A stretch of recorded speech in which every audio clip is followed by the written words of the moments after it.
and welcome back to the Honour Estate and another edition of AEW Dynamite Out 10. And we're fresh off of Double or Nothing and have two new champions looking to kick off their reigns this week. Not only did Will Ospreay become international champion, Mercedes Moné won the TBS title, defeating Willow Nightingale, and we also got the first official show as champions. We also saw Swerve Strickland in action, as well as determining his number one contender. But Dynamite this week kicked off with Mercedes Moné, with balloons in the ring to celebrate her title victory. She said Willow gave her the fight of her life, but it's way too nice to have seen Chris and Stokely's betrayal coming. Skyblow appeared on the big screen and replayed footage from Mercedes being attacked several weeks ago to reveal it was her. Blue arrived in the ring and Mercedes and attacked her. She posed the TBS title, leaving the champion beaten down, setting up Mercedes' first feud as champ right away. I think was the right decision. It was a relatively standard promo, nothing newsworthy other than Blue's attack, but that's good news for Mercedes in clearly over with the crowd. And I think, this has the potential to really elevate Skyblow as well, and it could be an exciting first match for me. So I thought this was good stuff. Before we got Killswitch versus Swerve Strickland,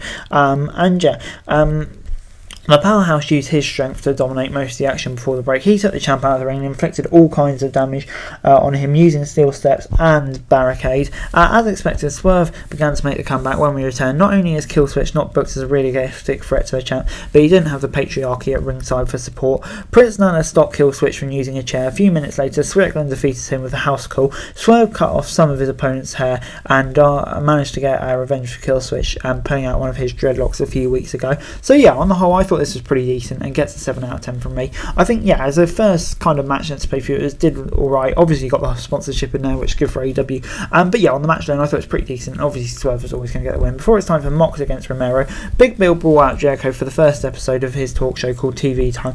He did his new shtick where he pretended everyone loved him during his promo before bringing out Brian Keith. The bounty hunter ripped into the crowd, not showing Jericho respect. Hook came out, but Samoa Joe stopped him from going to the ring. He whispered something in his ear and Hook followed him to the back. Next up was Mox taking on Romero in an IWGP Championship Elimination match. Mox's left arm was heavily wrapped and they went after it, and Mox he got to the ring and sent him outside for a suicide dive, focusing on Mox's injured arm. The IWGP champ did a great job selling and keeping his left arm down, only using it when he had the chance to. Even with Mox's limited arsenal, he ended up being competitive with some good pace and sequences. Mox scored the win, favouring his arm. So I thought they played into that really nicely, and definitely made Romero more of a threat, and maybe led to him getting more offense than he otherwise would. Mox getting the winner was obviously the right decision and makes total sense, but I thought the way they played around it was quite decent, so I'm going to give it a 7 out of 10.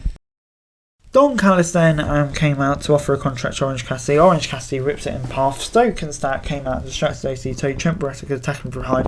Beretta joined the Callis family, which probably should have happened sooner. But at least we got that done now. Before it's time for Mercedes Moné to take on Sky Blue, it wasn't just any match. Her newly won TBS title was on the line. They tried and failed to get the upper hand right away, but she managed to take control before the break. After Mercedes won, Stephanie Vaca, the New Japan Strong Women's Champion, came out and posed on the stage, setting up a match at Forbidden Door. The match between Blue and Moné had some good moments, but you could also see lack of chemistry at times. I also would have given it more time to build. Really excited about the New Japan Strong versus TBS Champion at Forbidden Door. That has the potential to be a great match. So 7 out of 10. Before it was time for the Casino Gauntlet match, the Elite came out and announced that Adam Copeland is injured and stripped him of the TNT title. They wanted to award the title to Jack Perry, but Christopher Daniels came out and Tony Khan hired him as an interim EVP, which is a nice touch. He said the title had to be earned, but Perry would get his chance in a qualifying match to wrestle for the belt at Forbidden Door. So that's really intriguing, but that will go with Christopher Daniels, and Perry's got to be a top contender to win that. The Acclaim came out to back up Daniels, but there was no fight, and after a break Jay White and Pac came out to kick off the Gauntlet match. The match had no DQs and could end at any time, even before all competitors came out. The kind of bout is designed to be more chaotic as it goes on, and a good job of making the action follow wherever it went. We saw a lot of high flying spots and fast paced actions, making the most of this exciting match. We saw stars from CMLL and New Japan competing alongside AEW to give us a bit of a Forbidden Door preview. The show went into overtime with Will Ospreay pinning Cassidy to win the title shot. This was a lot of fun and a great way to close the show. To be honest, I'm surprised Will Ospreay's going to get the title shot so soon.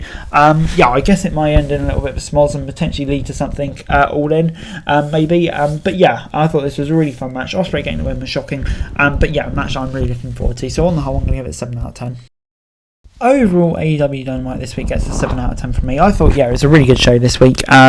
Really enjoyed the whole Gauntlet match, and then also Moné coming out, and I think the build to Forbidden Door, always one of my favourite shows of the years, is underway. On the whole, I have to say I thought it was a really good show and gets a 7 out of 10 from me. Hey guys, that's it for this video. Thanks very much for watching. Remember to like, share, subscribe, follow us on our socials, link in the description below for daily wrestling news, meme and content. Subscribe to our other channels on screen right now, that'd be greatly appreciated. Thanks very much for watching. Peace out.